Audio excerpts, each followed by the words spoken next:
اب آپ اس مبارک سلسلے کا دوسرا حلقہ سماعت فرمائیں۔ یعنی اندازہ فرمائیں کہ پوری تاریخ انبیاء میں یہ بات نہیں ملتی کہ ایک نبی پیدا نہ ہو لیکن ایمان لانے والے پہلے اقرار کریں اور پھر اس طرح اہتمام کریں کہ شاہی فرمان لکھ کے اس کو باقاعدہ جمع کرایا جائے۔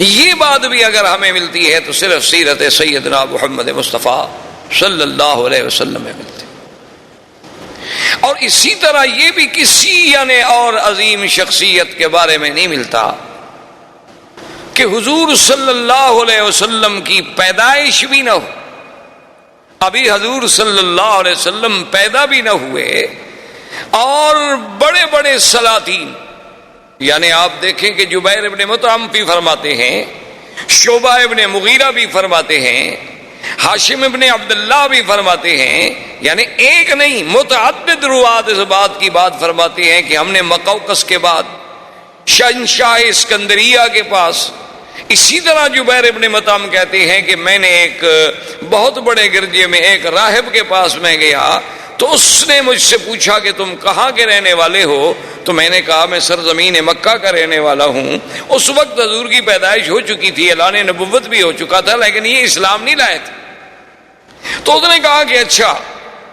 میرے ساتھ تم میرے گرجے میں چلو، میں تمہیں کچھ تصویریں دکھانا چاہتا ہوں، ان تصویروں میں تم پہچان لو گے اپنے اس پاک پیغمبر جس کا تم ذکر کر رہے ہو کہ مکے میں ایک پیغمبر پیدا ہوئے ہیں جنہوں نے نبوت کا دعویٰ کیا ہے۔ میں نے کہا کہ عجیب بات کرتے ہو، تو ہمارے قریب کی بات ہے، میں ان کو نہیں پہچانوں گا تو کون پہچانے گا؟ تو کہتے ہیں مجھے لے گئے، ایک ایک خانہ کھولتا گیا، تصویریں دکھاتا گیا۔ ایک تصویر پہ میں نے کہا کہ ہذا صورت رسول، لیکن یہ تصویر ہے اس نبی کی۔ اس نے کہا بالکل تم ٹھیک ہے۔ یعنی پہلے سے راہبوں کے پاس، شہنشاہوں کے پاس، مقوقس سے مصر کے پاس، شاہ اسکندریہ کے پاس، حضور صلی اللہ علیہ وسلم کے ولادت سے قبل جو دانیال پیغمبر نے آپ کی شکل بنائی، یا بعض لوگوں نے بربنائے تخیل حضور صلی اللہ علیہ وسلم کی یعنی آپ کی سیرت پڑھ کے، آپ کی صفت پڑھ کے، آپ کی بارے میں حلیہ مبارک پڑھ کے جو تیار کی تھی تصویریں، وہ پہلے سے موجود ہیں، اور کسی شخصیت کے بارے میں اتنا بڑا اہتمام نہیں ملتا۔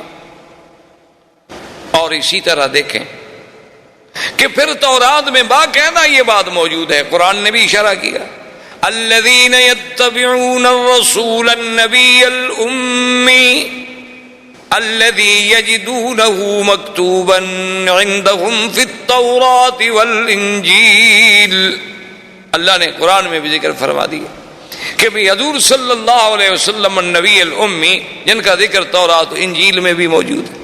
اور اسی طرح یعنی تورات میں اتنی وضاحت کے ساتھ موجود ہے، اتنی وضاحت کے ساتھ موجود ہے کہ نام موجود ہے، اور یہ بھی موجود ہے کہ مولدہ بمکہ ومہجرہ بطیبہ، کہ حضور صلی اللہ علیہ وسلم آپ کا مولد جو ہے وہ مکہ ہوگا، ہجرت جو ہے آپ طیبہ مدینہ منورہ کی طرف فرمائیں گے، اور ساتھ یہ بھی لکھا ہوا ہے کہ لیس بفظ ولا غلیظ ولا سخاب فی الاسواق، اور وہ اللہ کے نبی ایسے ہوں گے کہ سخت ہوں، کہ آپ کی طبیعت میں درستی ہو، زبان میں سختی ہو، ایسے نہیں ہوں گے، نہ بازاروں میں شور مچانے والے ہوں گے۔ اور یہ بھی لکھا ہوا تھا اس کے اندر کہ انہ یقبل الہدیۃ ولا یقبل الصدقہ، اس نبی کی شان یہ ہے کہ وہ ہدیات کوئی پیش کرے تو قبول فرما لیں گے، لیکن صدقے کا مال نہیں کھائیں گے۔ اور یہ بھی اس میں لکھا ہوا تھا کہ حضور صلی اللہ علیہ وسلم کا دونوں کندھوں درمیان جو فاصلہ ہے وہ عام انسانوں سے زیادہ ہے، اور یہ بھی لکھا ہوا تھا بین کتفیہ علامت، کہ آپ کے دو کندھوں کے درمیان میں پشت کے مقام پہ ایک علامت نبوت بھی ہے، اور یہ بھی لکھا ہوا تھا کہ آپ کی امت جو ہے وہ حمادون ہوں گے، اور یہ بھی تورات میں لکھا ہوا تھا کہ آپ کی امت جو ہے وہ یعنی پنڈلیوں تک اپنی چادریں پہنے گی، اور وضو کرنے والی ہوگی، اور وقت پہ بڑی نظر رکھنے والی ہوگی، اور اول وقت میں نمازیں ادا کرنے والی ہوگی، اور حضور صلی اللہ علیہ وسلم کی یہ بھی شان ہوگی کہ ہر اونچی جگہ پہ نیچی جگہ پہ اللہ کا ذکر کرنے والے ہوں گے، ہر نعمت کا شکر کرنے والے ہوں گے. یعنی اتنی تفسیر ہے تورات میں کہ تو باوجود تحریف و تبدیل کرنے کے بھی ابھی تک صفتیں حضور صلی اللہ علیہ وسلم کی موجود ہیں. تو اس طرح کا اور کسی پیغمبر، کسی نبی کے بارے میں کسی کتب سابقہ میں آپ کو یہ تفصیل نہیں ملتی جو شان محمد مصطفیٰ صلی اللہ علیہ وسلم کی ملتی. اچھا، اور اسی طرح آپ نے کبھی غور کیا، اس پہ بھی آپ توجہ کریں کہ اللہ کی قدرت دیکھیں. حضور کے آنے سے قبل دنیا میں 2 سپر پاور تھیں. جیسے آپ کے ہاں سپر پاور تھی نا، پہلے 2 تھیں، اب 1 ہو گئی. ہم تو خیر مسلمان ہیں، یعنی یہ جو الفاظ مستعمل ہوتے ہیں دنیا کی زبانوں میں، ورنہ ہمارے نزدیک تو طاقت اللہ کی ہے. مخلوق کیا ہے؟ مخلوق تو عاجز. بہرحال ایک لفظی طور پر جو باتیں مروج ہیں دنیا میں کہ بڑی طاقت ہے، تو بہرحال اس وقت بھی بڑی طاقتیں 2 تھیں، ایک کسرا اور ایک قیصر، یعنی یا فارس یا روم. یہ 2 قوتیں تھیں. اور پوری دنیا کے نقشے پہ آپ نظر ڈالیں، اگر آپ تورستان یا ترکمانستان، ماورا نہر اور اس طرح جہاں جہاں تک نظر دوڑاتے جائیں گے تو یہ سب فارس کے زیر اثر تھے. اور اگر آپ دوسری طرف نظر ڈالیں گے کہ بلاد مغرب ہیں، المانیہ جو موجودہ جرمنی کہلاتا ہے، المانیہ ہو گیا، بلاد مغرب ہو گئے، کچھ بلاد افریقی ہو گئے، پھر حبشہ ہو گیا، یہ سارا جو تھا یہ قیصر، یہ اس کے تسلط میں. یعنی 2 طاقتوں کے تسلط میں، یعنی آدھا دنیا سمجھیں ایک طاقت کے پاس تھی اس وقت جو آبادی یا جو لوگ موجود تھے، اور آدھی دنیا جو ہے وہ دوسری طاقت کے پاس موجود تھی. لیکن اللہ کی شان دیکھیں کہ سرزمین مکہ مکرمہ اور مدینہ منورہ یہ دونوں طاقتوں میں کسی کے تسلط میں نہیں تھی. نہ یہاں قیصر کی بات تھی اور نہ یہاں فارس کی بات تھی. اللہ نے اپنے نبی کے لیے کون سا مقام پیدائش منتخب فرمایا کہ ایک ایسے مقام پہ پیدا ہوں جہاں دونوں کا اثر نہ ہو اور پھر وہ دونوں کے اثر کو ختم کرنے والے بھی بن سکیں. تو یہ بھی ایک شان ہے کہ آپ کی پیدائش کے لیے، یعنی ایک ظاہری طور پر، ورنہ باطنی طور پر تو یہ تھا کہ آپ نے اگر چاروں طرف برابر بات پہنچانی ہو تو لازمی بات ہے کہ آپ پھر سنٹر میں، آپ وسط میں بیٹھیں گے کہ بھئی مجمع ہر طرف ہو تاکہ میری آواز جو ہے وہ برابر پہنچ سکے. تو اللہ نے چونکہ پوری کائنات کا مرکز کعبۃ اللہ کو بنایا تھا اور حضور کی آواز کو مشرق و مغرب و شمال و جنوب پوری عالم میں پھیلانا تھا، تو اس لیے بھی اللہ نے حضور کو اس مرکزی مقام پہ پیدا فرمایا. یہ مقام بھی کسی اور کو نہیں مل سکتا. اور اسی طرح آپ دیکھیں کہ حضور صلی اللہ علیہ وسلم کے لیے اللہ نے خاندان کیسا منتخب کیا. یعنی حضور فرماتے ہیں کہ اللہ نے ساری مخلوق پہ جب نظر ڈالی تو سب میں سے اللہ نے ولد اسماعیل کو چن لیا، اور فرمایا پھر ولد اسماعیل میں سے اللہ تبارک و تعالی نے بڑی تفصیل سے حدیث مبارک ہے کہ کنانہ کو چن لیا، پھر ان میں سے اللہ نے قریش کو چن لیا، پھر قریش میں سے اللہ نے بنو ہاشم کو چن لیا، پھر بنو ہاشم میں سے اللہ نے میرے گھرانے یعنی عبد المطلب کے گھرانے کو چن لیا، اور پھر ان میں اللہ نے محمد الرسول اللہ صلی اللہ علیہ وسلم کو چن لیا. یعنی اتنے انتخابات. اور پھر خدا کی قدرت دیکھیں کہ جس مرکز کعبہ میں اللہ نے اپنے نبی کو پیدا فرمانا تھا، یہ باتیں ایسی نہیں ہیں کہ محض ہم کہہ دیں کہ جی اتفاق ہو گیا. ساری باتیں اتفاق نہیں ہوتی. محسوس یہ ہوتا ہے کہ وہ خالق کائنات، وہ رب کائنات، وہ متصرف کائنات، وہ قادر، وہ مالک سب کائنات پہ جس کی نظر اور جس کا علم کے ذرے ذرہ پہ محیط ہے، وہ جانتے تھے کہ اپنے اس پاک پیغمبر کو بھیجنے کے لیے ہم نے کیسے کیسے انتظام کرنے ہیں، حسب کے اعتبار سے، نسب کے اعتبار سے، مولد کے اعتبار سے، منشا کے اعتبار سے، محل ولادت کے اعتبار سے. یہ باتیں اتفاق نہیں، یہ اللہ کے فیصلے تھے. اب دیکھ لیں بہت حد، یعنی حضور کے خاندان میں ہر آپ کے دادا، جیسے آپ دیکھتے جائیں گے محمد ابن عبداللہ ابن عبد المطلب، ہاشم ابن عبد مناف ابن قصی ابن کلاب، تو جیسے جیسے آپ یعنی آپ دیکھتے جائیں گے آپ کے جد امجد کو، اجداد کو، دادوں کو، آپ حیران ہوں گے کہ ہر ایک میں کوئی نہ کوئی ایسی خوبی ہے جو تاریخ انسانیت میں کسی اور میں نہیں ملتی۔ یعنی ہم زیادہ تفصیل میں اگر جائیں تو پھر تو اور بڑا پہلو ہمارا دور ہو جائے گا۔ صرف قریب میں آپ دیکھیں گے مثلاً آپ کے دادا عبد المطلب ہیں، ان کا نام حقیقت میں عبد المطلب نہیں تھا۔ ایک بات یاد رکھیں، ان کا نام جو ہے شیبہ تھا، ان کا نام عبد المطلب نہیں تھا۔ یہ تو معروف اس لیے ہو گیا کہ شیبہ کے جو والد تھے ہاشم، جب ان کی وفات ہو گئی تو شیبہ ماں کے پاس تھے، یہ اپنی والدہ کی تربیت میں تھے، اور ان کی والدہ جو ہیں وہ ایک بہت بڑے خاندان سے تعلق رکھتی تھیں، اور پھر ان کا سلسلہ جو ہے وہ بھی سلالہ اسماعیل علیہ السلام سے ملتا تھا۔ تو جب یہ بچے تھے شیبہ اپنی ماں کے پاس تھے، جب یہ کچھ بڑے ہو گئے تو ان کے چچا تھے مطلب، تو وہ آئے شیبہ کی ماں کے پاس اور انہوں نے کہا کہ بات یہ ہے کہ اب بچہ بڑا ہو گیا ہے تو مہربانی کریں کہ بچہ ہمارے حوالے کریں۔ اور ماں بڑے گھر کی تھی، بڑے خاندان کی عورت تھی، اور بڑے ناز و نعم سے اس نے تربیت کی تھی، پالا تھا۔ اس نے کہا مطلب تم جو اس کو لے جاؤ گے کہاں رکھو گے؟ تمہارے پاس کہاں اتنا ہے کہ اس کی حفاظت کر سکو، خدمت کر سکو؟ اس نے کہا یہ بات نہیں، بات ہے شرف کی، ہمارے شرف کا مقام کی بات ہے کہ یہ ساری زندگی پھر ہمیں قوم تانا دے گی کہ ہم اپنے بھتیجے کو بھی نہ اس کی کفالت کر سکے، بھائی کا بیٹا تھا اس کو بھی نہ سنبھال سکے، تو یہ ہمارے لیے جو تانا ہے نا یہ بہت بڑا سخت تانا ہے، بہرحال کچھ بھی ہم نے لے جانا ہے۔ تو ماں نے کہا کہ اچھا میں جبر تو نہیں کرتی، لیکن اپنے بیٹے کو میں اختیار دیتی ہوں، وہ چاہے تو تمہارے ساتھ چلا جائے چاہے تو ماں کے ساتھ رہے۔ اب دیکھیں ایک طرف یعنی شیبہ کو پتا ہے کہ مکہ جانے کے بعد میری زندگی کتنی تلخ ہو جائے گی، مجھے کتنی مشقتوں کے ساتھ زندگی گزارنی ہوگی، اور اب میں کس ناز و نعم میں زندگی گزار رہا ہوں۔ جب اسے اختیار دیا گیا اس نے کہا کہ اماں آپ ناراض نہ ہوں، میں اپنے چاچا کے ساتھ جانا چاہتا ہوں، میں ان کو نہیں چھوڑ سکتا کہ چاچا جو ہے وہ باپ کے قائم مقام ہے، اور ماں کا ایک وقت ہے اس وقت تک اس کا حق ہوتا ہے بچے پر ہزانہ کا، وہ گزر گیا، اب میں بڑا ہو گیا۔ اسی لیے نسب جو ہے وہ باپ سے چلتا ہے، ماؤں سے تو نہیں چلتا۔ تو ماں نے کہا کہ بیٹا اگر تمہاری یہ خوشی ہے تو میں تمہیں منع نہیں کرتی۔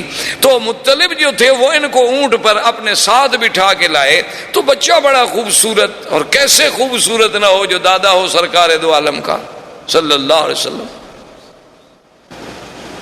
تو جب وہ لے آئے تو لوگ جب مکے میں داخل ہوئے تو لوگوں نے دیکھا، تو وہ عام رواج تھا اس وقت لوگ غلام خریدا کرتے تھے، خوبصورت لڑکے خریدتے تھے، خدمت کے لیے رکھتے تھے، فخر کرتے تھے سردار کہ میرے پاس اتنے غلام ہیں، وہ کہتا میرے پاس اتنے غلام ہیں، میرا غلام اتنا قیمتی ہے، وہ کہتا میرا غلام اتنا قیمتی ہے۔ لوگوں نے جو دیکھا تو انہوں نے سمجھا کہ یہ بھی غلام خرید کر کے لایا ہے مطلب، تو انہوں نے کہنا شروع کر دیا عبد المطلب عبد المطلب عبد المطلب، تو لوگوں کو نام ہی بھول گیا، شیبہ تو نام ہی عبد المطلب ہو گیا، ورنہ آپ کا نام عبد المطلب نہیں تھا۔ اب یہ عبد المطلب جو ہے اب تو عبد المطلب کے نام سے معروف ہو گیا نا، شیبہ تو نام ہی ختم ہو گیا۔ یعنی آپ اندازہ کریں کہ کتنا بڑا یہ سارا اتفاق ہے۔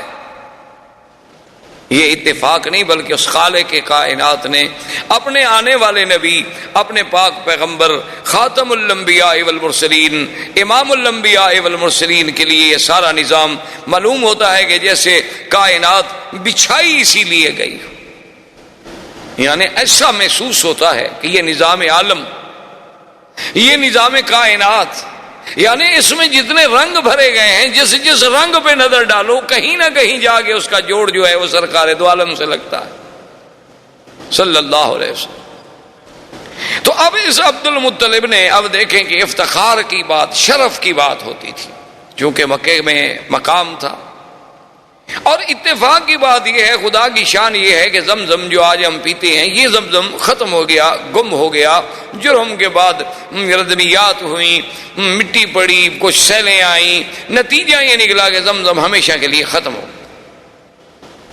کہیں ملتا ہی نہیں تھا۔ عبد المطلب نے، ان کے ایک بیٹے تھے حارث، ان نے آپس میں بیٹھ کے غور کیا کہ ہم زمزم نہیں ملتا، یہ ہمارے لیے بہت بڑا مسئلہ ہے کہ زمزم کا وجود ختم ہو جائے تو ہمیں چاہیے کہ ہم زمزم کو تلاش کریں. اب جناب کون تلاش کرے؟ یعنی کوئی تلاش کرنا آسان تو نہیں تھا نا جی. ہے تو اب آپ کے پاس وسائل ہیں، آپ کے پاس آلات ہیں، آپ کے پاس مشینیں ہیں، کیمرے ہیں، آپ کے پاس کھدائی کے ذرائع ہیں، آپ کے پاس غواصین ہیں، غوطہ خور ہیں. اس زمانے میں کہاں یہ انتظامات؟ سارا کعبۃ اللہ کے بعد بس ایک پہاڑی سلسلہ ہے اور پتھر ہے. عبد المطلب کو بڑی تڑپ تھی کہ زمزم ملے. اب آپ دیکھیں حیران ہوں کہ کیا یہ سب اتفاق ہے؟ ایک رات عبد المطلب سوتے ہوئے، رات کو سوئے ہوئے ہیں، نیند ہے، نیند میں ایک خواب دیکھتے ایک خواب دیکھتے ہیں کہ ایک آدمی خواب میں نظر آتا ہے اور وہ ان کو کہتا ہے کہ احفر طیبہ، کہ طیبہ کو کھودو. سمجھ نہ آئی بات کیا کہہ رہا؟ اچھا، دوسری رات پھر خواب آتا ہے کہ احفر مضمونہ، کہ مضمونہ کو کھودو. پھر سمجھ نہ آئی کہ طیبہ کیا ہے، مضمونہ کیا ہے. تیسری رات پھر خواب دیکھا کہ احفر برہ، کہ برہ کو کھودو. اب وہ سمجھ نہیں رہے عبد المطلب کہ یہ کیا خواب ہے. ایک تو متواتر مجھے خواب آ رہے ہیں، ہر رات خواب نظر آ رہا ہے، اور خواب میں عین ہی ایک چیز کے بارے میں ہے کہ کھودو. کبھی آتا ہے برہ کو کھودو، کبھی آتا ہے طیبہ کھودو، کبھی آتا ہے مضمونہ کھودو. یہ بات کیا ہے؟ چوتھی رات جب خواب آیا تو اس میں صاف آیا کہ احفر زمزم، زمزم کھودو. اب عبد المطلب کی بات جو تھی نا اس کی سمجھ آئی. اس نے کہا کہ اچھا یہ سب زمزم کے ہی نام تھے دراصل، کیونکہ زمزم کوئی معمولی سی چیز تو نہیں تھی. تو ان نے کہا کہ یہ بات تو ٹھیک ہے، میری تو تمنا ہے کہ زمزم کھولوں اور یہ شرف جو ہے قریش کو ملے اور قریش میں سے عبد المطلب کے گھرانے کو ملے تاکہ سقایا ساری زندگی ہمارے ہاتھ میں رہے. میری تو یہ تمنا ہے، لیکن سوال یہ ہے کہ میں اور میرا ایک بیٹا کیسے ڈھونڈیں گے؟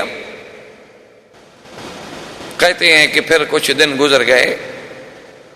عبد المطلب نے پھر خواب دیکھا. خواب میں پھر انہیں کہنے والا کہتا ہے کہ احفر بین فرث و دم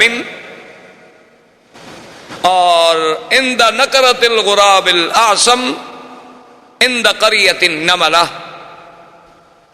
وہ خواب میں کہتا ہے کہ تم جو ہے کھودو زمزم، لیکن بینا رفس و دم کہتے ہیں خون اور رفس کہتے ہیں گوبر.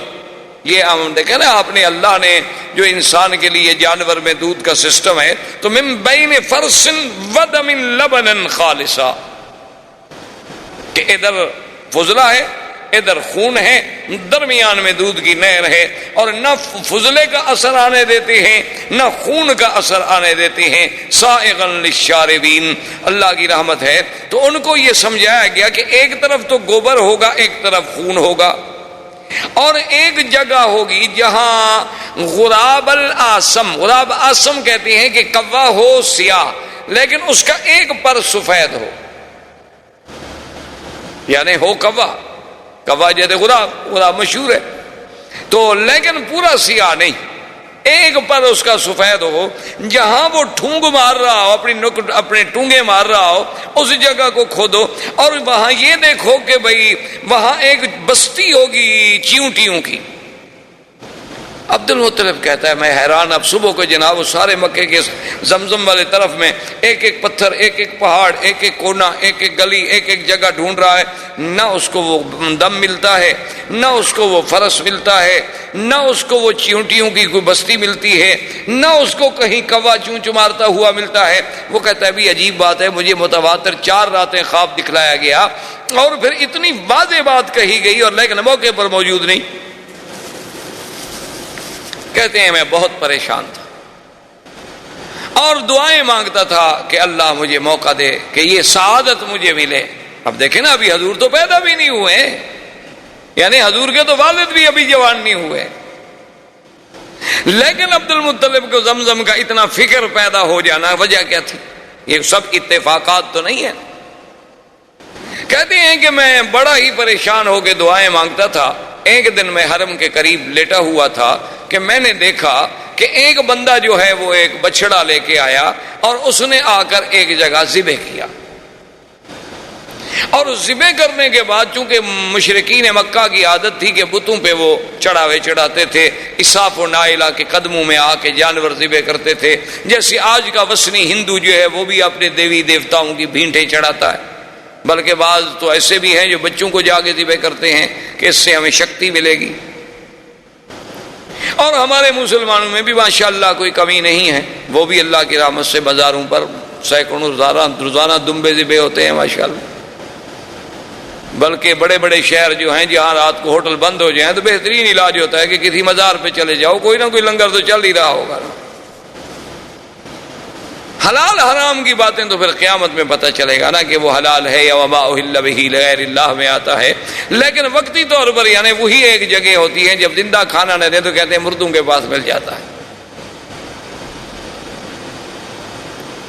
بہرحال یہ ایک الگ بات ہے۔ تو ان نے دیکھا کہ وہ آ کر انہوں نے ایک بت کے سامنے ایک بچڑے کو ذبح کیا، اس کے بعد جب ذبح کر لیا تو وہ بچڑا جو تھا نا جی وہ دوڑ پڑا۔ آپ نے دیکھا ہوگا کئی دفعہ جانور ذبح کرے نا اس میں کچھ نہ کچھ رگیں باقی رہ جاتی ہیں، قوت والی چیز ہو تو ایک دفعہ آخری بھڑکتا ہے چراغ صبح جب خاموش ہوتا ہے، آخری بھڑک تو پھر دکھاتا ہے نا، ہر آدمی بھڑکتا تو ہے نا، پھر جانور ہو انسان ہو۔ وہ جب دوڑا تو آگے جا کے ایک مقام پہ گر گیا، وہاں جب گرا تو وہاں انہوں نے پھر اس کو اچھی طرح اس کا کھال اتاری، اس کا پیٹ چاک کیا، اس کے آنتیں نکالی، گوشت نکالا، تو وہ فرس وہاں گری۔ تو اب عبد المطلب مجھے کہتے ہیں کہ میرے دماغ میں فوراً آ گیا کہ من بین فرس و دم، کہ ایک طرف فرس ہوگی گوبر ہوگا، ایک طرف خون ہوگا۔ میں نے کہا اب یہ جگہ تو متعین ہو گئی کہ ایک جگہ وہاں ہے جہاں ذبح کیا گیا وہاں خون پڑا ہے، اور جہاں اس کو صاف کیا گیا وہاں فرش پڑا ہے۔ تو کم از کم یہ ایک تو میرے خواب کی بات پوری ہو گئی کہ من بین فرس و دم کہتے ہیں۔ اور اس کے بعد کہتے ہیں جب اس ایریے میں میں آیا تو میں کیا دیکھتا ہوں کہ ایک کوا جو ہے ایک جگہ بیٹھے ہوئے ٹھونگے مار رہا ہے۔ میں نے اس پہ جب نظر ڈالی تو وہ بالکل اسی طرح کا کوا تھا جو مجھے خواب میں دکھایا گیا کہ اند نقرت غراب الاسم، کہ سارے پر سیاہ ہیں اور ایک پر سفید ہے۔ اس جگہ پر بھی میں نے جلدی سے نشان لگا لیا، اور اس کے ساتھ جب میں نے دیکھا تو ایک چھوٹی چھوٹی چیونٹیوں کا گڑھ تھا، وہاں سے راستہ جا رہا تھا، وہ مجھے کریا یعنی بستی نملا کی چیونٹی کی بستی بھی مل گئی۔ وہ ساری علامات مجھے مل گئیں۔ تو میں نے اپنے بیٹے سے کہا کہ بیٹا معلوم یہ ہوتا ہے کہ اللہ نے ہماری بات سن لی، کہ اللہ ہمیں وہ اعزاز دینا چاہتے ہیں زمزم کا۔ اب جگہ معین ہو گئی ہے، لیکن خدائی تو بہت بڑی چیز ہے، کوئی آسان کام تو پھر بھی نہیں تھا۔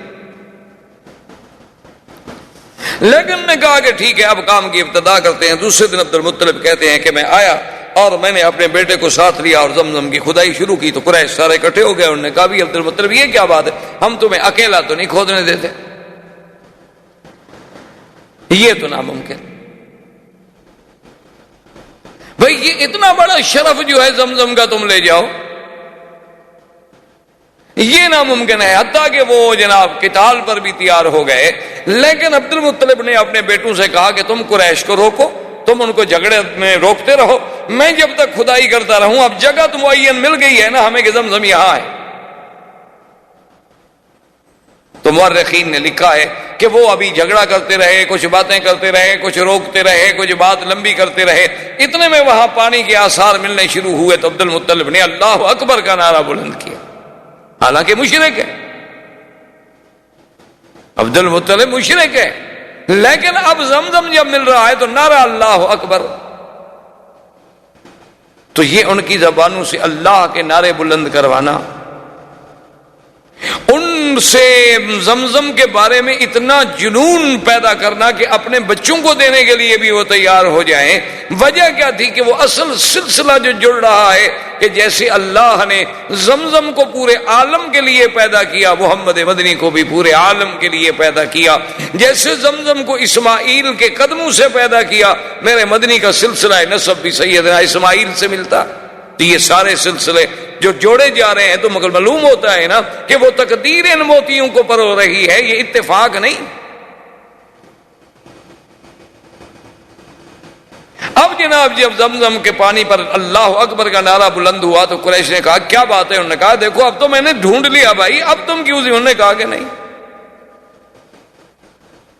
یہ تو ہم شرف تمہیں نہیں دیتے، یہ تو کچھ بھی ہو، اس میں تو ہم سب شریک ہوں گے۔ انہوں نے کہا کہ نہیں، ایسے تو بات نہیں ہے، چلو ایسا کرتے ہیں کہ ہم کوئی فیصلے کے لیے آدمی چن لیں، حکم چن لیں جو ہمارے درمیان میں فیصلہ کر دے۔ تو اس زمانے میں ایک عورت تھی کاہنہ۔ کاہن وہ ہوتے تھے جو لوگوں سے الگ تھلگ رہتے تھے، غاروں میں، پہاڑوں میں، اور جنوں کے ساتھ ان کے تعلقات ہوتے تھے، اور جن خبریں لاتے تھے غیب کی اور وہ لوگوں کو خبریں دیتے تھے، ان کو کاہن کہا جاتا تھا۔ مرد بھی تھے، عورتیں بھی تھیں، ان کی بڑی بڑی ریاضت ہوتی تھی، بڑی باتیں، جیسے آپ کے ملکوں میں جوگی ہوتے ہیں اس قسم کے، سنیاس لیا ہوا ہے فلاں نے اور یہ کیا ہوا ہے، وہ بھی اسی طرح کے قسم کے لوگ تھے۔ تو وہ کاہن جو تھا، ایک کاہنہ عورت تھی، لیکن تھی وہ مدینہ منورہ، جس پر ان کا اتفاق ہوا کہ کاہنۃ بنی سعد جو فیصلہ کرتے ہمیں قبول ہوگا۔ انہوں نے کہا ٹھیک ہے چلو مدینہ شریف۔ وہاں سے جناب مدینہ پہنچے۔ اب جب مدینہ پہنچے تو انہیں پتہ چلا کہ وہ تو خیبر گئی ہوئی ہے۔ تو آپ خود اندازہ کر رہے ہیں اس زمانے میں مدینے کے سفر کے بارے میں آپ کیا سمجھتے ہیں کہ بھئی یہ 4.5 گھنٹے کار پہ لگتے تھے۔ میرے والد صاحب نے جب مدینے کا سفر کیا تو مجھے یاد ہے، فرماتے تھے کہ 2 مہینے لگے تھے۔ پتہ ہے 2 مہینے کیوں لگتے تھے؟ کہ راوغ اور مستورہ ان راستوں میں سیل آتی تھی، پہاڑوں سے پانی چلتے تھے، تو جب وہ سیل آ جاتی تھی راستے رک جاتے تھے، لوگ ادھر والے ادھر بیٹھے ہیں، ادھر والے ادھر بیٹھے ہیں، جب تک پانی کم نہ ہو گزرے کون؟ تو 2 مہینے بیٹھنا پڑتا تھا، کبھی 1 مہینہ بیٹھنا پڑتا تھا، کبھی نہیں بیٹھنا پڑتا۔ جب پانی نہ ہوتا لوگ گزر جاتے تو پھر بھی 8 دن 10 دن لگتے تھے، اونٹوں پر سفر ہوتا تھا۔ اور اس دور میں تو ہم نے بھی سفر کیا ہے جب سڑکیں اتنی اچھی نہیں تھی، کم از کم ٹرک پر یا بڑی گاڑی پر بھی 2 دن لگتے تھے مدینہ منورہ سے مکہ پہنچنے کے لیے۔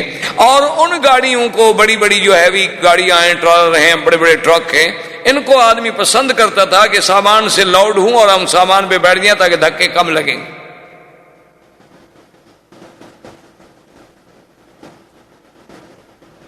یہ تو آج اللہ کی نعمتیں ہیں جس کا ہمیں شکر نہیں۔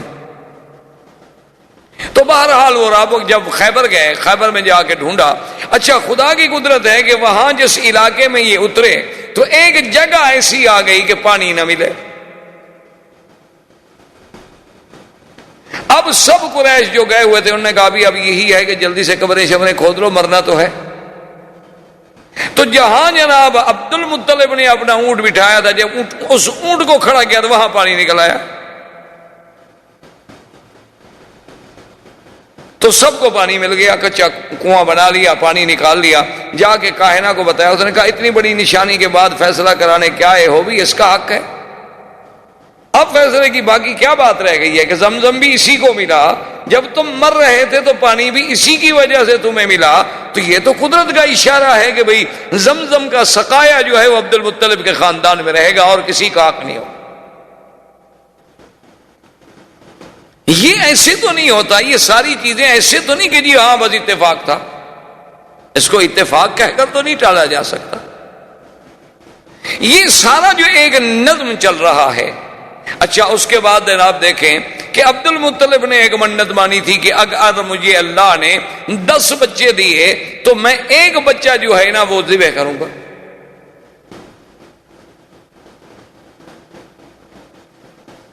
کیوں اس وقت فخر سمجھا جاتا تھا نا کہ بھئی سردار جب آئے اس کے پیچھے 10 بچے ہوں، کثرت اولاد جو ہے یہ بہت بڑا اعزاز سمجھا جاتا تھا۔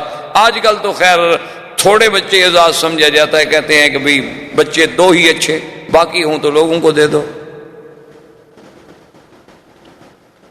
انا للہ و انا الیہ راجعون۔ بہرحال یہ تو باہر صورت ان سے پوچھے نا کہ جن نے پہلے منصوبہ بندی پہ عمل کر لیا، بچے 2 تھے وہ بھی مر گئے، اب کیا کریں؟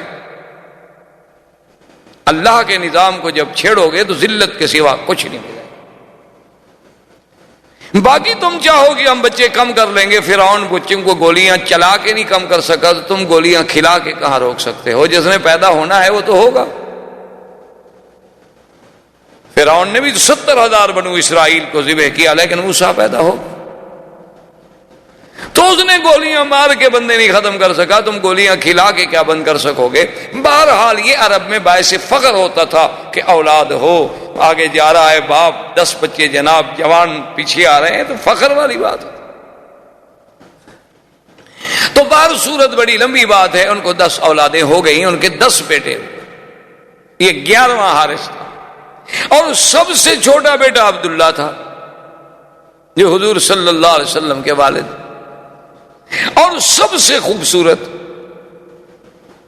آپ اندازہ کریں کہ بھی کہاں عبد العزیٰ، اس وقت کے نام کیا ہوتے تھے؟ عبد العزیٰ، عبد اللات، عبد المنات، عبد المسیح، اور کہاں عبداللہ، یعنی اس نام کا جو چناؤ ہے، کیا یہ بھی ایسی ہے کہ مشرکین جن لوگوں کا تعلق بھی اپنے آلہہ سے ہے، اللہ کے ساتھ عقیدہ ہی نہیں، لیکن وہ نام رکھیں عبداللہ؟ کیوں؟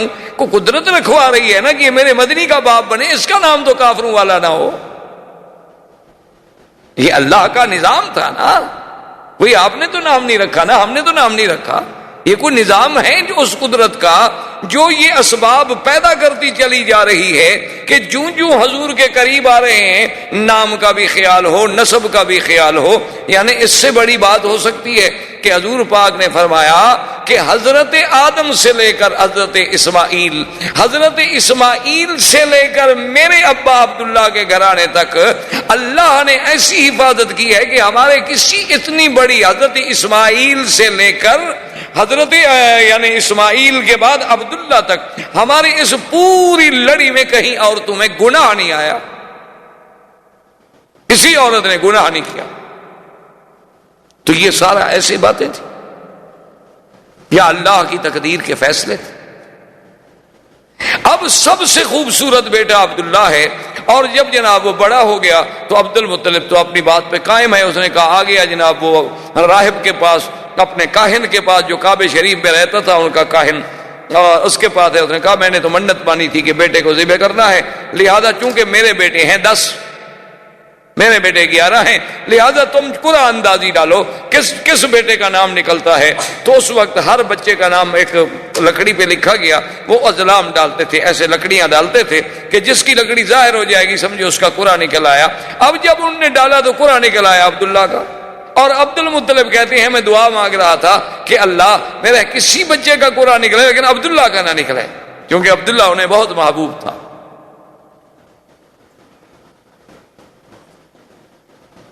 لیکن قرآن عبداللہ کا نکلا ہے۔ عبد المطلب نے کہا کہ بھی پھر ذرا ڈالو، پھر قرآن اندازی کی گئی، پھر قرآن عبداللہ کا نکلا ہے۔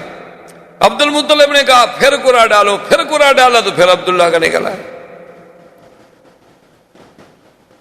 جب تینوں دفعہ عبداللہ کا قرآن نکلا تو عبد المطلب نے کہا کہ بس اب تقدیر کا فیصلہ یہی ہے، میں اپنی منت کو پورا کروں گا۔ عبداللہ کو لے کر اصاف ان کا بت تھا، ایک کو صفا پہ رکھا ہوا تھا، ایک کو مروہ پہ رکھا ہوا تھا، اصاف اور نائلہ، کہ اس کے قدموں میں جا کے اپنے بیٹے کو ذبح کروں گا۔ وہ لے کے چلا، قریش کو پتہ چلا تو قریش کے سارے بڑے بڑے اکٹھے ہو گئے۔ انہوں نے کہا عبد المطلب یہ تم کیا کر، تم اپنے بیٹے کو ذبح کر رہے ہو؟ اس نے کہا میں تو مجبور ہوں، میں تو منت مانی ہے۔ اس نے کہا چاہے منت مانو، یہ کیا منت ہوئی کہ آدمی بیٹے کو ذبح کر دے؟ اس نے کہا کہ نہیں ایسے تو میں نہیں مانتا، چلو ایسا کرتے ہیں کہ پھر اسی کاہنہ کے پاس جاتے ہیں، وہ جو فیصلہ کرے۔ مشرکین مکہ کے یہ بڑے بڑے جو تھے سارے پھر کاہنہ کے پاس آئے، اسے حکایت سنائی گئی۔ اس نے کہا اچھا مجھے یہ بتاؤ اگر تم سے کوئی آدمی مر جائے تو اس کی دیت کتنی ہے؟ اس نے کہا 10 اونٹ۔ اس نے کہا اچھا ایسا کرو، ایک طرف رکھو 10 اونٹ اور ایک طرف رکھو عبداللہ کے نام کو، اگر قرآن نکل آئے اونٹوں کا تو اونٹ ذبح کر دو، عبداللہ کو چھوڑ، دیت ادا ہو گئی، تمہاری منت پوری ہو گئی۔ اور اگر نکل آئے قرآن عبداللہ کا تو پھر 10 اونٹ اور بڑھاؤ۔ تو عبد المطلب واپس آ گئے، پھر کعبے کے آ کے اس کاہن سے کہا، اب اس نے جناب پھر قرآن اندازی کی، ایک طرف 10 اونٹ ہیں، ایک طرف عبداللہ، پھر عبداللہ کا قرآن نکل آیا، پھر 20 ہو گئے، پھر عبداللہ کا قرآن نکل آیا، بڑھتے بڑھتے 100 اونٹ پر پہنچے تو اب جا کے اونٹوں کا قرآن نکلا۔ اسی لیے حضور نے فرمایا انا ابن الذبیحین، کہ میں 2 ذبیحوں کا بیٹا ہوں، کہ میرا ابا اسماعیل بھی ذبیح اللہ اور میرا حقیقی باپ جو ہے عبداللہ وہ بھی ذبیح۔ اور خدا کی شان ہے اللہ نے اسماعیل کو بھی ذبح ہونے سے بچا لیا، عبداللہ کو بھی ذبح ہونے سے بچا لیا۔ اور مقام زبی جو ہے وہ بھی مل گیا. تو یہ سارا نظم جو ہے یہ ایسا نہیں کہ خود بخود ہوتا چلا جائے، یہ معلوم ہوتا ہے کہ سرکار دو عالم صلی اللہ علیہ وسلم کا مقام ہی ایسا بلند تھا کہ یہ سارے انتظام قدرت کی طرف سے ہوتے چلے آئے. اسی طرح عبداللہ کہتے ہیں کہ میں ایک دن مکہ مکرمہ سے باہر گیا ہوا تھا، راستے میں ایک بہت بڑا قبیلہ تھا عرب کا، اس قبیلے سے جب میرا گزر ہوا تو وہاں کچھ عورتیں کھڑی تھی پانی بھرنے کے لیے. پہلے زمانے میں تو عورتیں اسی طرح کنویں پہ جا کے پانی لاتی تھی. ان میں جو سب سے خوبصورت ترین لڑکی تھی، میں اپنی پیاس بجھانے کے لیے پانی کے لیے رکا تو اس نے میری طرف دیکھا بڑے غور سے، اور اس کے بعد وہ مجھے کہنے لگی کہ تمہارا نام کیا ہے؟ میں نے کہا عبداللہ. اس نے کہا اچھا وہ عبد المطلب کے بیٹے تم ہو؟ میں نے کہا ہاں. تو اس نے کہا اچھا ایسا کرنا کہ تم اپنے باپ کو کل ہمارے گھر بھیجنا. عبداللہ سمجھ گئے کہ بھئی وہ میرے ساتھ شادی کرنا چاہتی ہے، ورنہ میرے باپ کو گھر بلانے کا ایک لڑکی سے کیا تعلق ہے جس کو ہم نہیں جانتے، صرف ہم جانتے ہیں کہ فلاں قبیلے کی لڑکی، اس سے کیا ضرورت پڑی ہے کہ وہ کہے کہ اپنے باپ کو بھیجنا. کہتے ہیں میں نے آ کے عبد المطلب سے بات کی کہ ایسے میں سفر پہ آیا، فلاں قبیلے میں رکا، پانی پیا، فلاں لڑکی تھی، اس نے مجھے یوں کہا. تو اس نے کہا کہ عبداللہ تم تو بڑے خوش نصیب ہو. میں نے کہا جی کیسے؟ انہوں نے کہا تم اتنے خوش نصیب ہو کہ اس لڑکی کے لیے تو بڑے بڑے سردار ٹکریں مار چکے ہیں، وہ لڑکی کسی کو قبول ہی نہیں کرتی اللہ کی بندی، اور تم عجیب آدمی ہو کہ تمہیں وہ کہہ رہی ہے کہ اپنے باپ کو خود بھیجو اور خود بلا رہی ہے. تو تمہاری تو قسمت کے کیا کہنے ہیں، تمہیں تو قطعی دیر نہ کرو، جس وقت کہو میں چلنے کے لیے تیار ہوں. لیکن عبداللہ کہتے ہیں اتفاق کی بات ہے کہ مجھے 1-2 دن لگ گئے، اور اپنی مشغولیات کی بنا پر اس کے بعد جو ہے ہم وہاں گئے اس کے قبیلے کے پاس. انہوں نے ہمیں بٹھایا گھر میں، بڑے احترام سے بڑا اکرام کیا، بڑا ہمارا اعزاز کیا. اور اس کے بعد جب ہم نے اس کے باپ سے بات چھیڑی تو اس نے کہا مجھے افسوس ہے، میں انتہائی افسوس سے کہتا ہوں کہ میری لڑکی نے انکار کر دیا ہے، وہ عبداللہ سے شادی کرنا نہیں چاہتی. تو اب ہم بھی عرب تھے، قریش تھے، ہم نے کہا ہمارے لیے بہت بڑی توہین ہے کہ بھئی ہمیں تم نے خود بلایا ہے، آپ کی بچی نے ہی تو کہا تھا اور ہم حاضر ہوئے ہیں. تو اس بچی نے اندر سے آ کے کہا کہ عبداللہ میں جس بنا پر تم سے شادی کرنا چاہتی تھی، معلوم ہوتا ہے کہ تمہاری پہلے بھی کوئی بیوی ہے. میں نے کہا ہاں میری شادی ہے آمنہ سے. اور اس نے کہا کہ تمہاری پیشانی میں ایک نور تھا، ایک چمک تھی، میں چاہتی تھی کہ وہ اللہ میرے بطن میں لائے گا، لیکن کسی اور عورت کے نصیب میں بات تھی.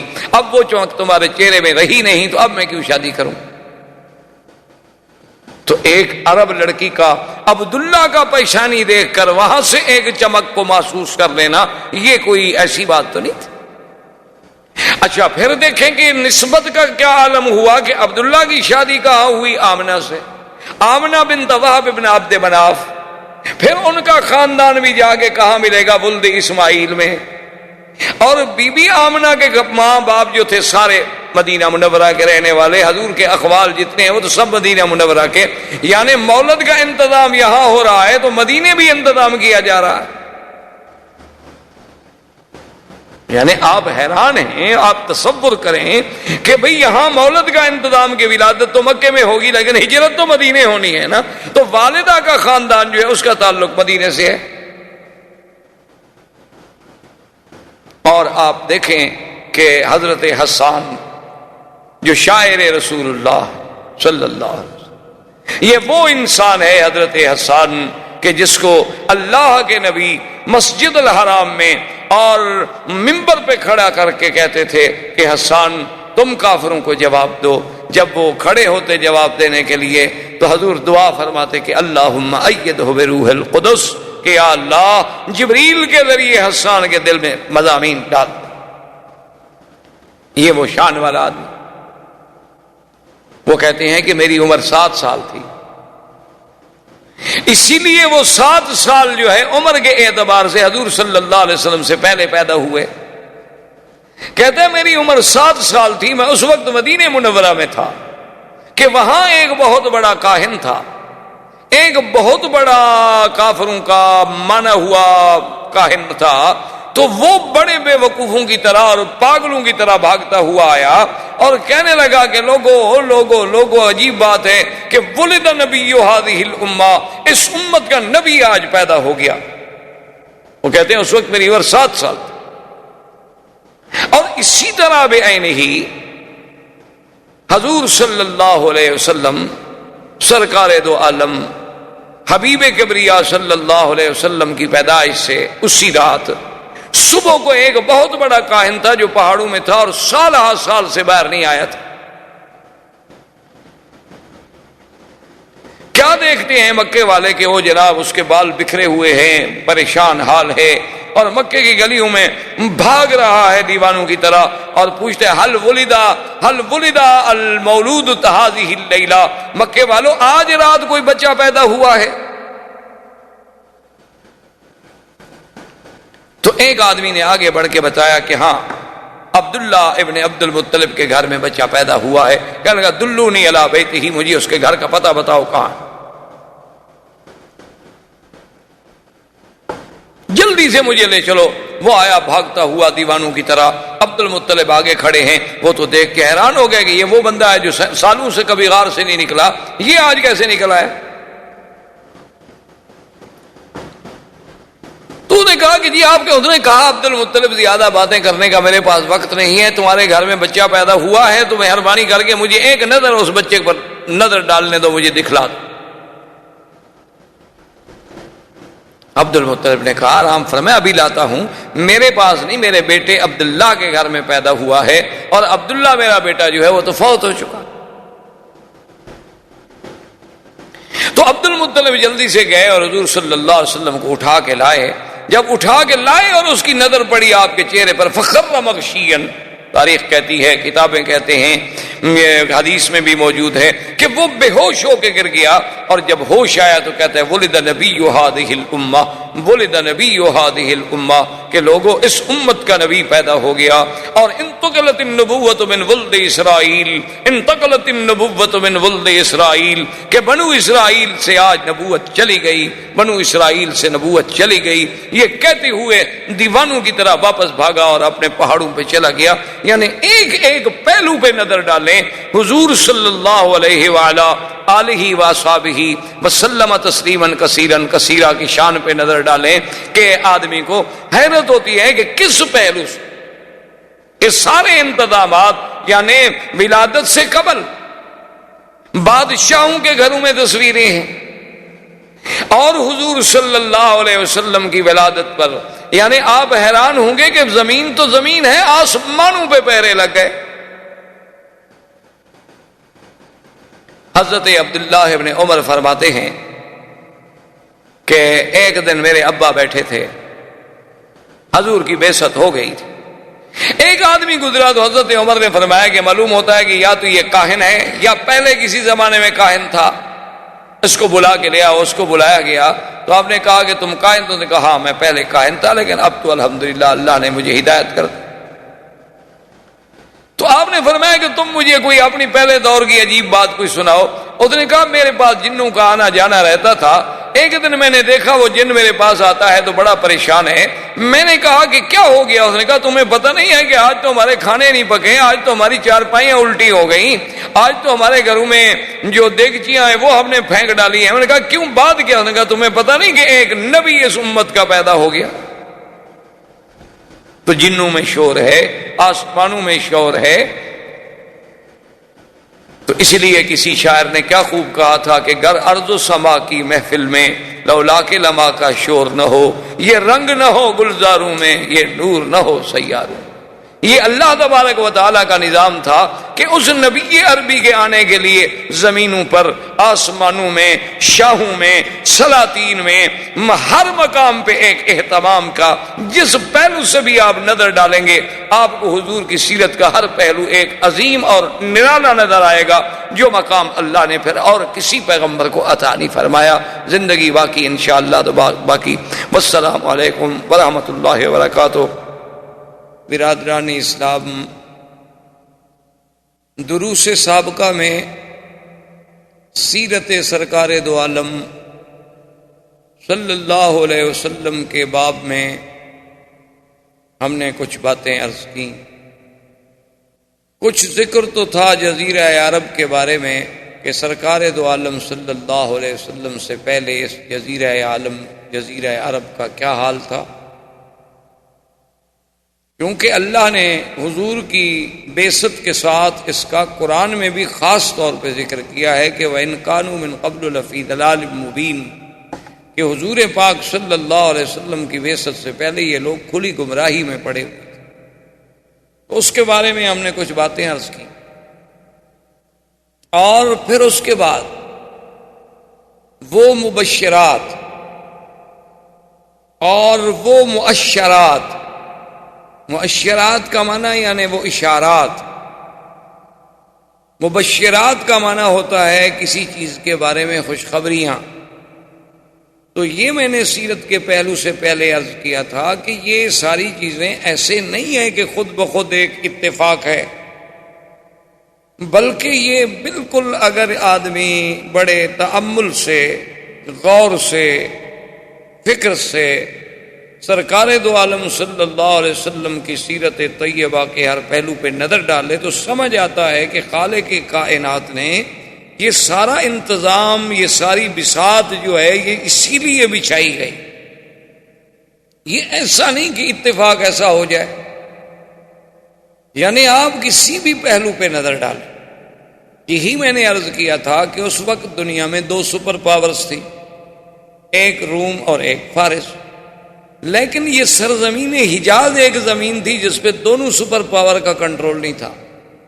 تو اللہ تبارک و تعالیٰ کا اس خطے کو منتخب کرنا حضور کی ولادت کے لیے، تو اس میں آخر کوئی بات تو ایسی تھی کہ دو طاقتیں، ایک اس طرف ہے اور ایک اس طرف ہے، ایک ماورا نہر ترکمنستان کی طرف اور ایک المانیہ سے لے کر حبشہ سے لے کر یہاں تک، یہ دونوں طاقتیں باہر سے گھرے ہوئے ہیں، لیکن یہ درمیانی ٹکڑا کسی کے تسلط پہ نہیں. اور اللہ پاک نے اسی جگہ اپنے اس آخری نبی خاتم الانبیاء صلی اللہ علیہ وسلم کو پیدا فرمایا. کیونکہ یہ تو پھر آپ کے اپنے تدبر پہ ہوتا ہے. اب دیکھیں نا جی، جیسے آج کل سنا آپ نے اور پڑھا آپ نے اخباروں میں بھی، ہندوستان کا، پاکستان کا ایٹمی دھماکے کرنا، یہ ساری چیزیں آپ نے پڑھی ہیں. تو اس پر ایک جو سائنسدان ہیں وہ اپنی نظر ڈالے گا، جو سیاسی لوگ ہیں وہ اپنی نظر سے سوچیں گے، جو اقتصادی لوگ ہیں وہ اپنی نظر سے سوچیں گے کہ اس میں کتنا فائدہ کتنا نقصان، وہ ضرب تقسیم لگائیں گے. اور عامت الناس جو ہیں وہ اپنے فکر سے سوچیں گے. اور ایک قرآن و سنت کا طالب العلم جو ہے اسے اپنے فکر و نظر کی روشنی میں سوچنا پڑتا ہے کہ یہ بھی کوئی ایسی چیز تو ضرور ہے کہ جس سال حضور صلی اللہ علیہ وسلم کی پیدائش کا سال ہے، اسی سال میں ہاتھیوں کے بادشاہ نے حملہ کیا جو آپ پڑھ چکے. اور ہاتھیوں کے حملے کو ختم کرنے کے لیے اللہ تبارک و تعالیٰ نے پرندوں کو بھیجا. ابابیل کو بڑا معروف قصہ ہے، اور 3 پتھر لے کے آئے اور گرائے گئے اور وہ ختم کر دیے گئے ہاتھی.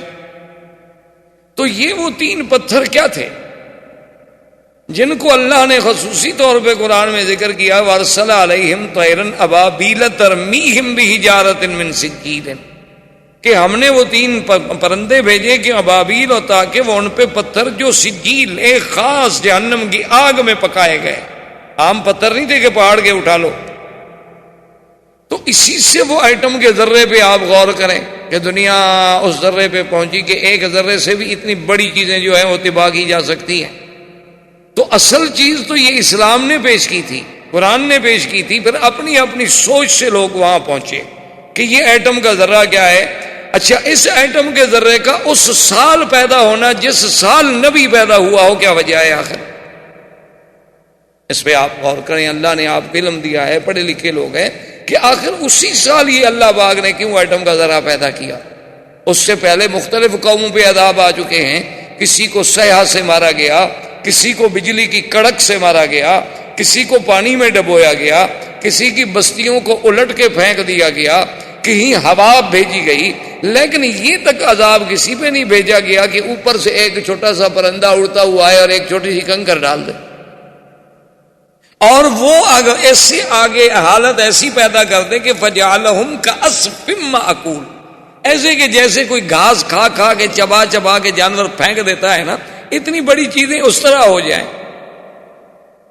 اچھا، اسی طرح آپ دوسری بات پہ غور کریں کہ جب حضور صلی اللہ علیہ وسلم کی بعثت کا زمانہ آیا تو آسمانوں پہ پہرے شدید ہو گئے۔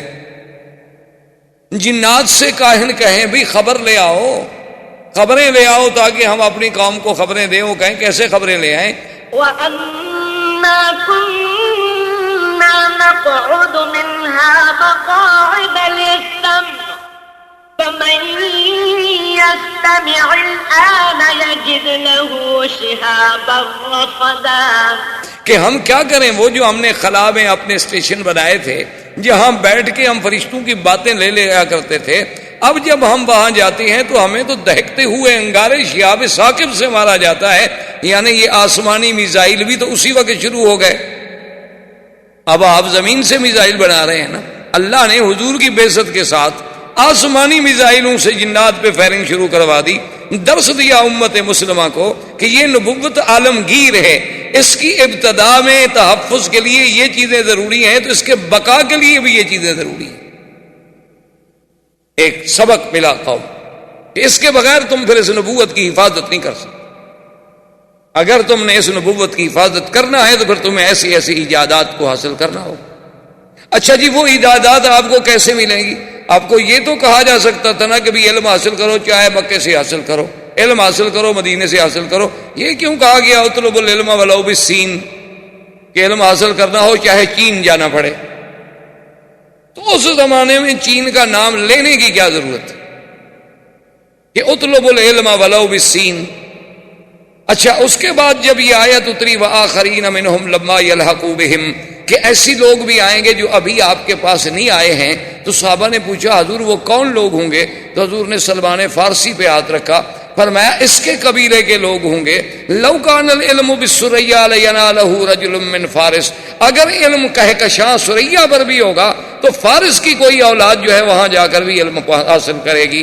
اچھا، ایک جگہ لفظ ہے لو کان الدین بالسریا لینالہ رجال من فارس، کہ اگر دین وہاں تک ہوگا تو ان فارس میں سے کوئی پیدا ہوگا، معنی یہ ہے کہ عجم سے کوئی پیدا ہوگا۔ فارس عجمی ہے نا عرب کے مقابلے، فارس جو ہے وہ عجم ہے نا عرب کے مقابلے پہ۔ فارس میں سے آپ کوئی ملک لے لیں، آپ یعنی ماورا نار سارا چلے جائیں، وہ سب فارس کہلائے گا۔ تو ایک عرب تھے، فارس تھے، روم تھے، تو فارس عجم میں آئے گا۔ تو معنی یہ ہے کہ عجمی لوگ دین میں بھی اتنی آگے بڑھیں گے کہ جیسے امام ابو حنیفہ رحمۃ اللہ علیہ، اور یہ جدید ٹیکنالوجی میں بھی بڑھیں گے تو وہی عجمی ہوں گے۔ تو یہ بھی تو کوئی سبق تھا نا جو ہمیں سیرت سے ملا، صرف یہ تو نہیں۔ اور اسی کو علامہ اقبال نے کہا تھا کہ فطرت کی مقاصد کی کرتا ہے نگہبانی، یا بندہ صحرائی یا مرد کوہستانی۔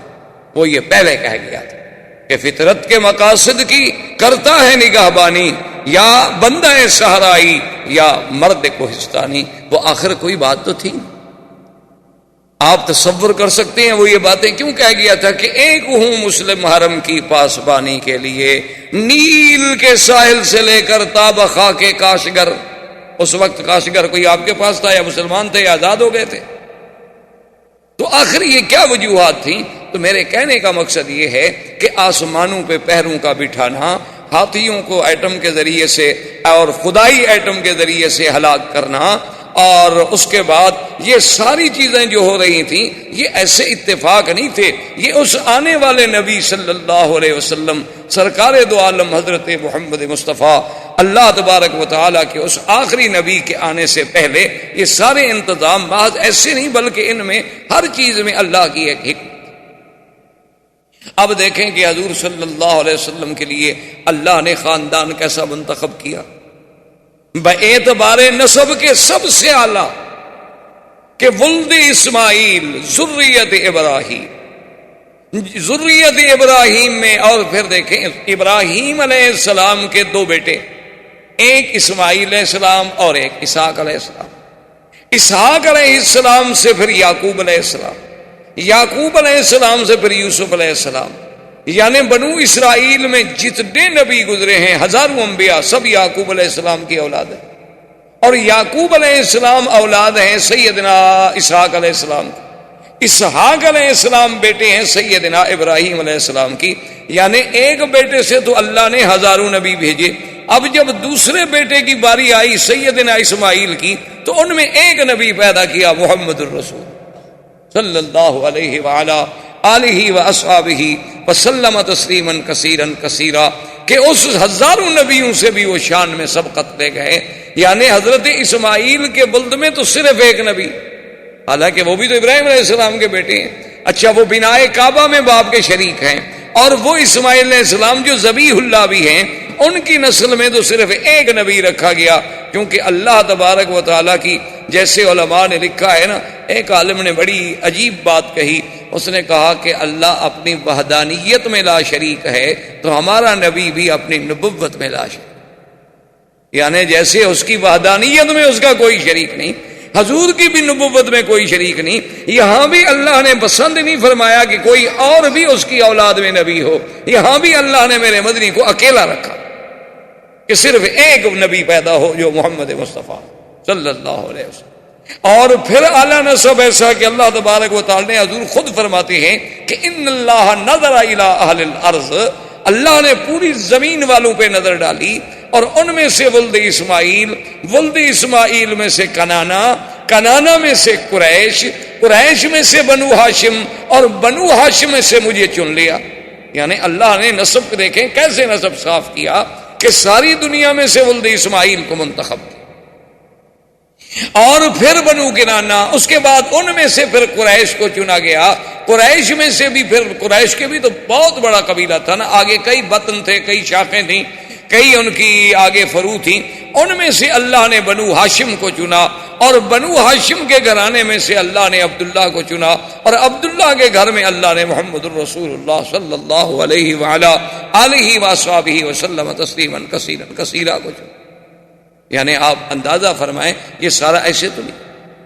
اور پھر یہ دیکھیں کہ جب قریش کا خاندان، یہ لوگ اپنے شرف کے لیے، یعنی اتنے لوگ تھے کہ آج کل تو لوگ پیسوں کے لیے لڑتے ہیں، آج کل تو لوگ پیسوں کے لیے لڑتے ہیں، عورت کے لیے لڑتے ہیں، زر کے لیے لڑتے ہیں، زمین کے لیے لڑتے ہیں، لیکن یہ خاندان جو ہے اس کا کمال دیکھیں، یہ اپنے شرف کے لیے لڑتے تھے کہ یہ ہماری عزت کا مسئلہ ہے۔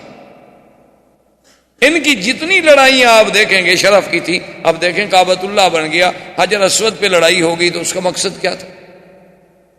حجر اسود پہ لڑائی ہو گئی، اور لڑائی کا بھی یہ عالم تھا کہ باقاعدہ خون کے پیالے بھر کے ہاتھ ڈبوئے گئے، خون کے پیالے بھر کے رکھے گئے، قریش کے سرداروں نے اس میں ہاتھ ڈالے، ہاتھ ڈال کے پھر ایک دوسرے سے ہاتھ ملائے کہ ہم خون دے دیں گے، اپنا آخری قطرہ تک بہا دیں گے، لیکن حجر اسود ہم رکھیں گے تاکہ قیامت تک یہ شرف ہمیں ملے کہ فلاں قبیلے نے حجر اسود رکھا تھا، فلاں آدمی نے حجر اسود رکھا تھا اللہ کے کعبے میں، سب لڑنے مرنے پہ تیار ہو گئے۔ لڑائی کس بات کی تھی؟ شرف، یہ شرف ہمیں ملا۔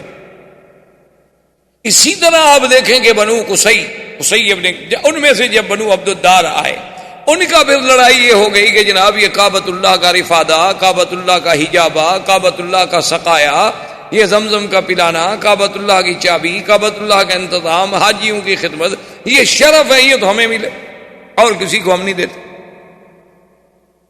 یعنی اتنے اعلیٰ خاندان کہ جو اپنے شرف کے لیے لڑتے رہے، اپنے شرف کے لیے مرتے رہے کہ صرف ہمارا نام جو ہے، ہمارا شرف جو ہے وہ اونچا رہے۔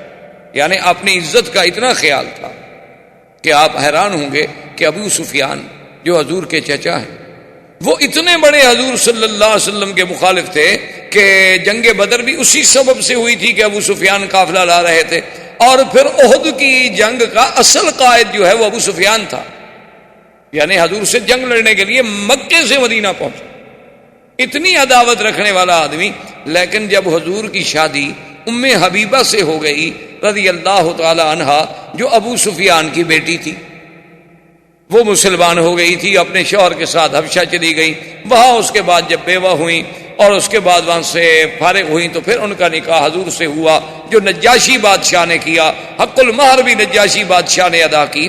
تو جب ام حبیبہ حضور کی بیوی بن گئیں اور ابو سفیان کو پتہ چلا تو اس نے کہا بات یہ ہے کہ ھذا فحل لا یجدع انفہ، کہ اب محمد مدنی کی ناک کو نیچے نہیں کیا جا سکتا. اب ان کو اتنا بڑا شرف مل گیا ہے کہ ابو سفیان کی بیٹی اس کے گھر میں ہے، تو جب میری بیٹی کا وہ شوہر ہو، اب اس کا ناک نیچے کون کر سکتا؟ اب تو اتنے بڑے سردار کی بیٹی اس کے گھر میں چلی گئی. یعنی اپنے شرف پہ مر مٹنے والی قوم. اور پھر جناب آپ دیکھیں کہ عبد المطلب کے بھی اس بیٹے کے گھر میں حضور پیدا ہوتے ہیں جس کا نام عبداللہ ہو. یعنی آپ اندازہ فرمائیں. اسی لیے آپ دیکھیں نا جی کہ لفظ، حالانکہ اس زمانے میں تو عام نام ہوتے تھے، عبداللہ، عبدالعزیٰ، عبدالبنات، فلاں بتوں کے نام پر نام رکھے جاتے تھے، لیکن اس نام کا انتخاب بھی تو کوئی قدرت کی طرف سے ہو رہا تھا نا، کہ میرے مدنی کے نام کے ساتھ ان کے کسی نسب میں کوئی ایسا نام بھی نہ آئے نا جس میں شرک کی بو آتی ہو. اللہ تبارک و تعالیٰ کی حکمت.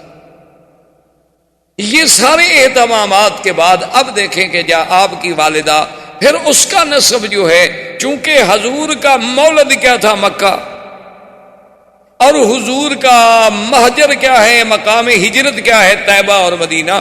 تو بی بی صاحبہ، بی بی آمنہ جو ہے، ان کا گھر جو ہے مدینہ میں ہے. اچھا، آگے جا کے نسب جو ہے وہ عبد مناف میں حضور سے مل جاتا ہے. حضور صلی اللہ علیہ وسلم کا نسب آپ دیکھیں گے، محمد ابن عبداللہ ابن عبد المطلب، ہاشم ابن عبد مناف، قصی ابن کلاب. یہ عبد مناف میں جا کے آمنہ بنت وہب، آگے عبد مناف، پھر جا کے حضور صلی اللہ علیہ وسلم نے نسب مل گیا. اچھا، تیسری بات دیکھیں جو حضور پاک نے فرمائی اپنی سیرت میں، اور کتنی بڑی بات ہے. فرمایا ولدت من نکاح.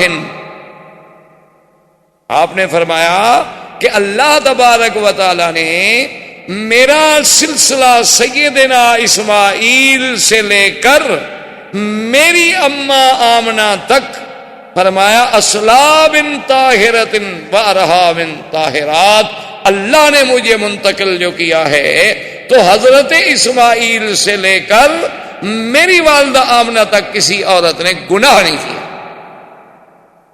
یعنی اللہ نے کیسے محفوظ رکھا اس سلسلے کو کہ جہاں جہاں حضور صلی اللہ علیہ وسلم کا نسب جڑتا گیا، کفر تو آیا لیکن ان عورتوں میں گناہ نہیں آیا.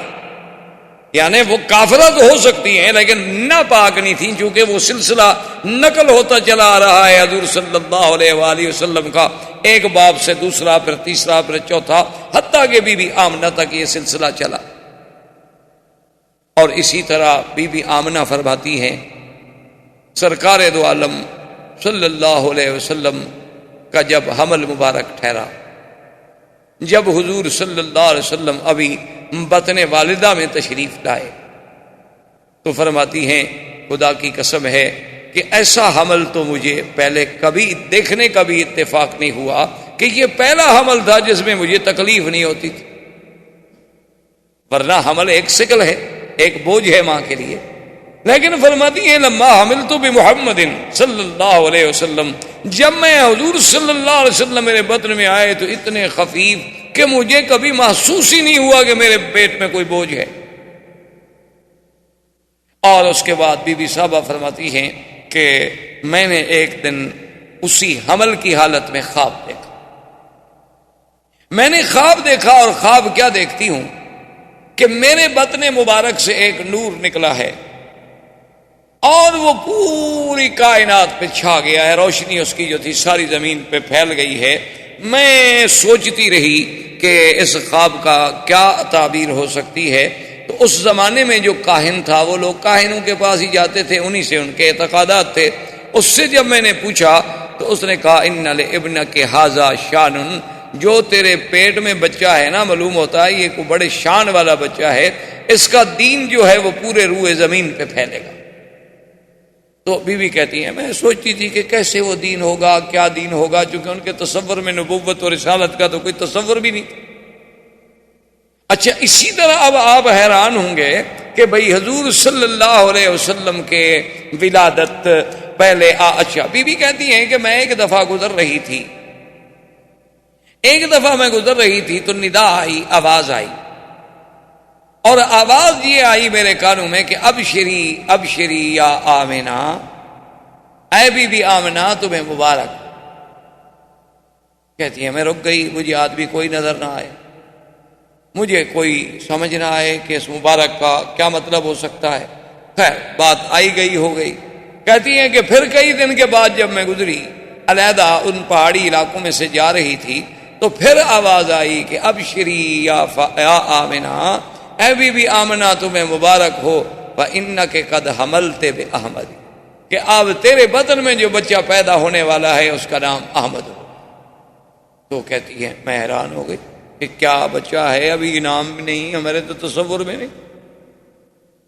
حضرت حسان ابن ثابت جو شاعر ہیں میرے مدنی پاک رضی اللہ تعالی، بہت بڑے شاعر تھے عرب کے، اور حضور صلی اللہ علیہ وسلم سے انہیں اتنی محبت تھی کہ جب بھی کسی نے حضور کی شان میں کوتاہی کی تو حضرت حسان نے جواب دیا۔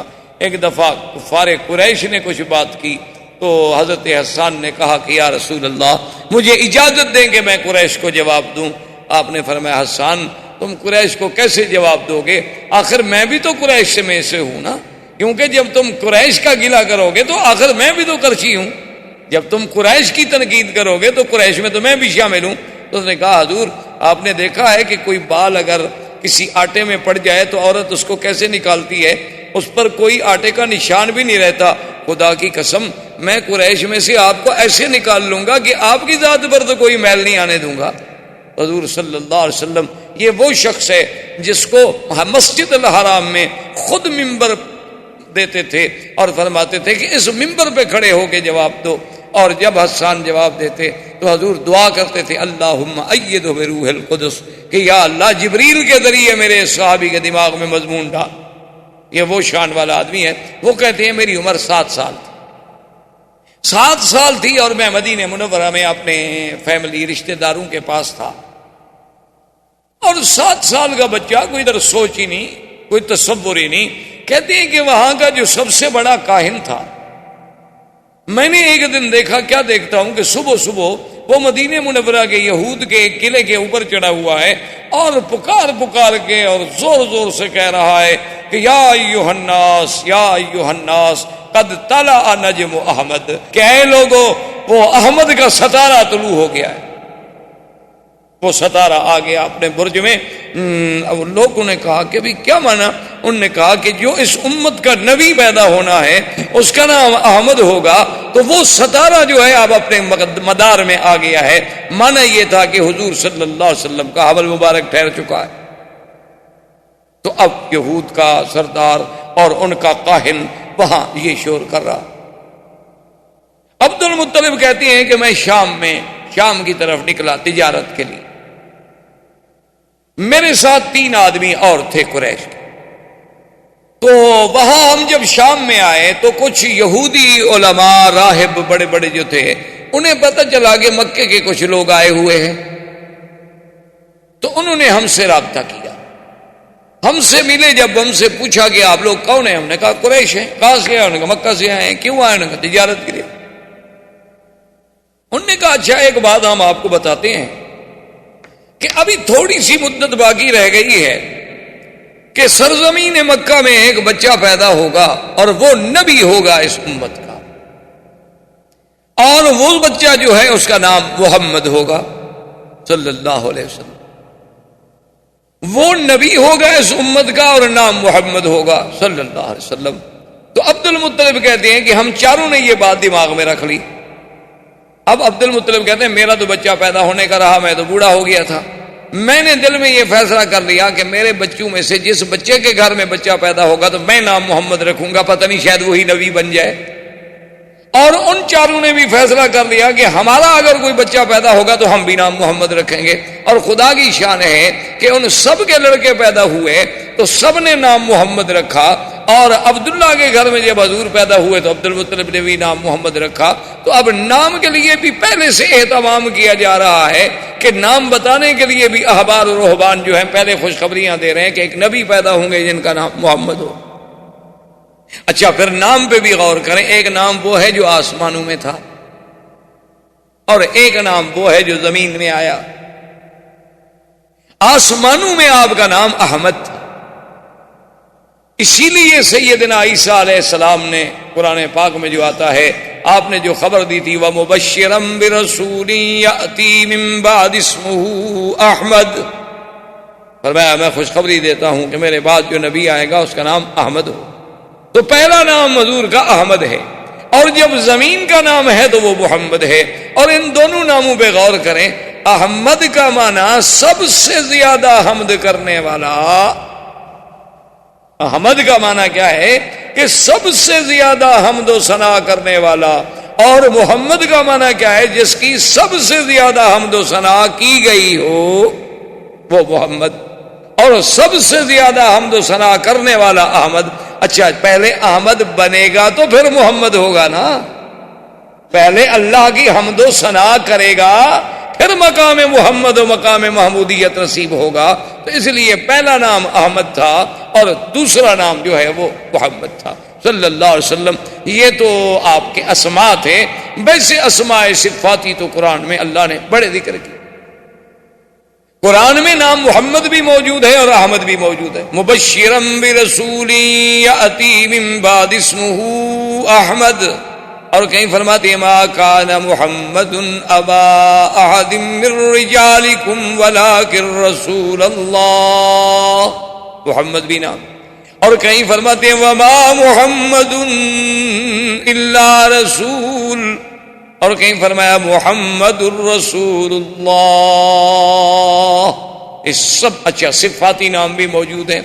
وما ارسلناک الا رحمتا للعالمین. اور اسی طرح یا ایھا النبی انا ارسلناک شاہدا ومبشرا ونذیرا. اور کہیں فرماتے ہیں لقد جاءکم رسول من انفسکم عزیز علیہ ما عنتم حریص علیکم بالمؤمنین رؤوف الرحیم. اور کہیں فرماتے ہیں وما ارسلناک الا رحمتا للعالمین. تو یہ سارے اسماء جو ہیں قرآن میں بھی موجود ہیں. اچھا اور خدا کی شان دیکھو کہ نام محمد تو قرآن میں ہے لیکن اللہ نے کہیں یا محمد نہیں کہا.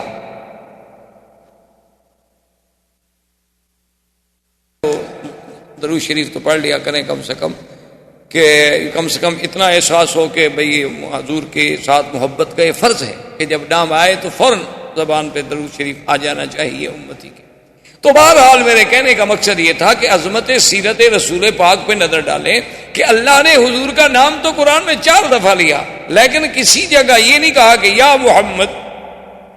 جیسے فرمایا یا عیسی ابن مریم اانت قلت للناس یا عیسی یا زکریا انا نبشرک بغلام اسمہ یحییٰ یا زکریا یا یحییٰ خذ الکتاب بقوہ یا آدم اسکن انت وزوجک الجنہ. سب کو یا آدم یا زکریا یا. میرے مدنی کو نہیں فرمایا یا محمد. جہاں بھی فرمایا یا ایھا النبی. کہیں فرمایا یا ایھا المزمل. کہیں فرمایا یا ایھا المدثر. کہیں فرمایا یا ایھا الرسول بلغ ما انزل الیک من ربک. اور کہیں فرمایا والضحیٰ واللیل اذا سجا. کہیں فرماتے ہیں طٰہٰ. کہیں فرماتے ہیں یاسین والقرآن الحکیم انک لمن المرسلین. مانا کیا تھا کہ ہر نبی کو نام سے پکارا گیا. میرے مدنی کو اللہ نے لقب سے پکارا. یعنی یہ عظمت جو ہے یہ بھی صرف سیرت مصطفیٰ کے حصے. ہاں کہیں نام لینا ضروری تھا, اللہ نے نام لے لیا, لیکن جب اللہ نے مخاطب کیا تو لقب سے کہ اے کپڑے میں لپٹنے والے. حضور صلی اللہ علیہ وسلم کو خطاب کیا گیا تو جب بھی خطاب ہوا تو خطاب لقب سے کیا گیا تاکہ عظمت محمد مصطفیٰ صلی اللہ علیہ وسلم جو ہے وہ آشکارا.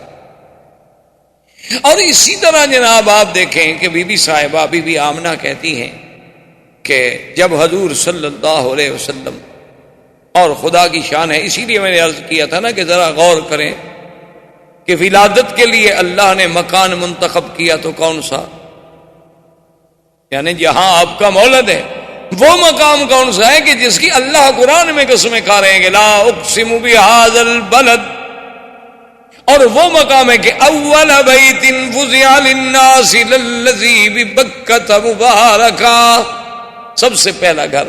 اچھا پھر دیکھیں، جوڑ دیکھیں، گھر سب سے اول، نبی سب سے آخر، یعنی اول بیت اور آخرہ نبی، یعنی خدا کی شان. اچھا پھر یہ ہے کہ کعبہ بھی مرکز اور ہدی للعالمین، اور میرا مدنی بھی رحمت للعالمین.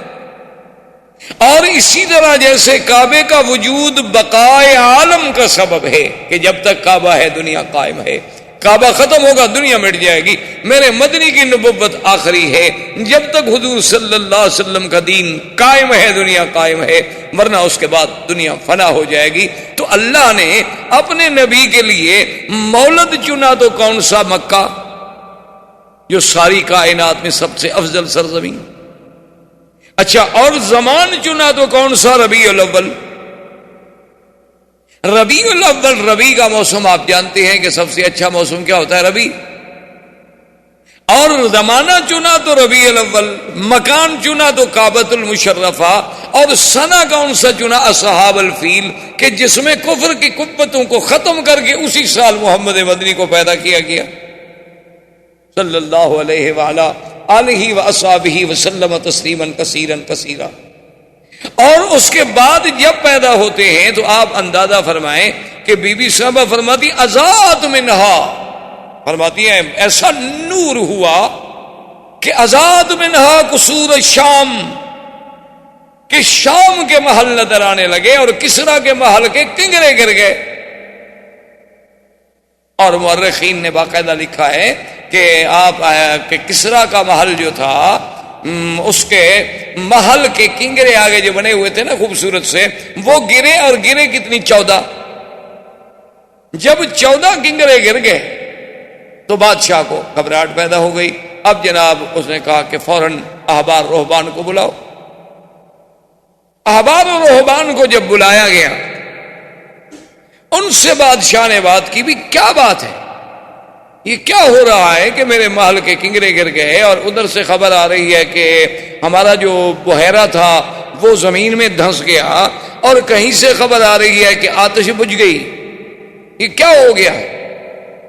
مجوس کی آتش جو سینکڑوں سالوں سے، صدیوں سے آگ جل رہی تھی، کیونکہ ان کے نزدیک آگ کا بجھ جانا جو ہے وہ تو بہت بڑی، یعنی بہت بری بات تھی، اس لیے وہ ہمیشہ آگ کو جلاتے ہیں. لیکن وہ آگ بجھ گئی، اور پورے کا پورا ایک یعنی جھیل جو ہوتی ہے پانی کی، ایک بحیرہ جو تھا وہ زمین میں فوراً دھنس گیا، اور میرے محل کے 14 کنگرے گر گئے. یہ بات کیا ہو رہی؟ انہوں نے پھر اپنے اس نجوم سے یا جنات سے یا جس ذریعے سے یعنی احوال سنے، تو انہوں نے کہا کہ معلوم یہ ہوتا ہے کہ اس امت کا ایک نبی پیدا ہوا ہے جس کی وجہ سے یہ سب کچھ ہو رہا ہے. تو اس نے کہا کہ اچھا یہ 14 کنگرے کا کیا معنی ہے؟ انہوں نے کہا کہ اب آپ کی حکومت جو ہے صرف اس وقت تک رہے گی، اب 14 بادشاہ ہیں جو حکومت کریں گے آپ کے ملک پر، اس کے بعد پھر آپ کا ملک پر حکومت نہیں رہے گی، آپ کی شہنشاہیت نہیں رہے گی. انہوں نے کہا عجیب بات.